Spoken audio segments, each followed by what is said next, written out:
Thank you, Janelle, for giving us an in-depth introduction to the lifestyle magazine Playboy.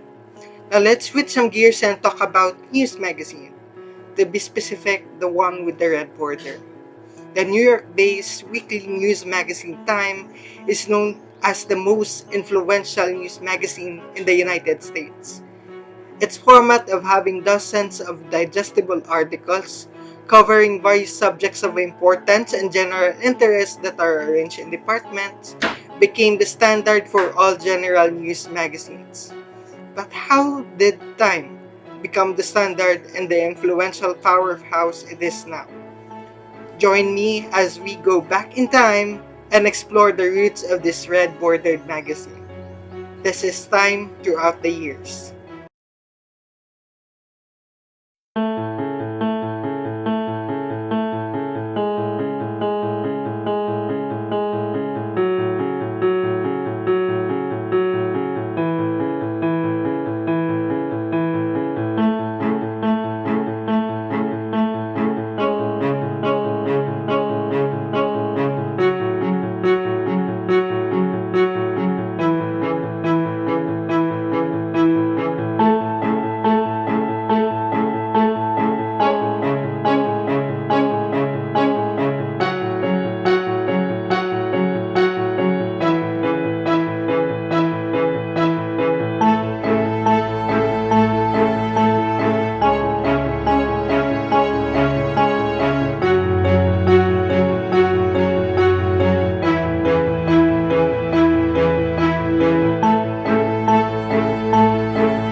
1920s New York was a busy place.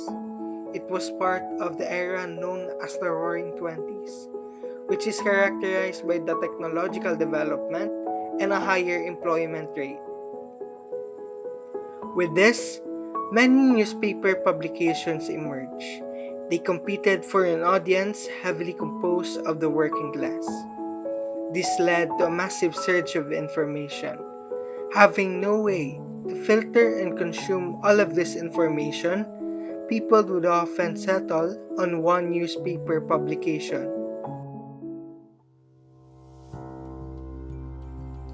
Enter Time magazine, an attempt of two young journalists named Henry Lucy and Britton Hayden to present news in a systematic, concise, and organized way. On its establishment in 1923, Lucy assumed the position business manager, and Hayden was the editor up until his untimely passing in 1929, which led Lucy to take over.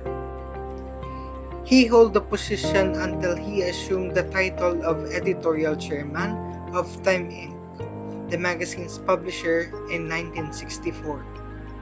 Since its establishment, Time has reflected Lucy's moderately conservative political viewpoint. However, by the 1970s, the magazine had assumed a more neutral and centrist stance in its writing. The first issue of Time was published in March 3, 1923. The cover featured former House Speaker Joseph J. Cannon. It may have lacked the iconic red border and photographs, but its 32 pages were packed with stories such as the imminent change in divorce laws, the release of the film Adam Drip, the new 1 cent cigarette tax in Indiana, and the latest figures in the German reparation payments, to mention a few. Aside from its weekly issues, Time also publishes special editions such as the annual Person of the Year, Time 100, and Red X covers, to name a few. Person of the Year, which was previously called Man of the Year, started in 1927. It is an annual issue that recognizes individuals or groups who made a name for themselves in the news headlines, for better or for worse.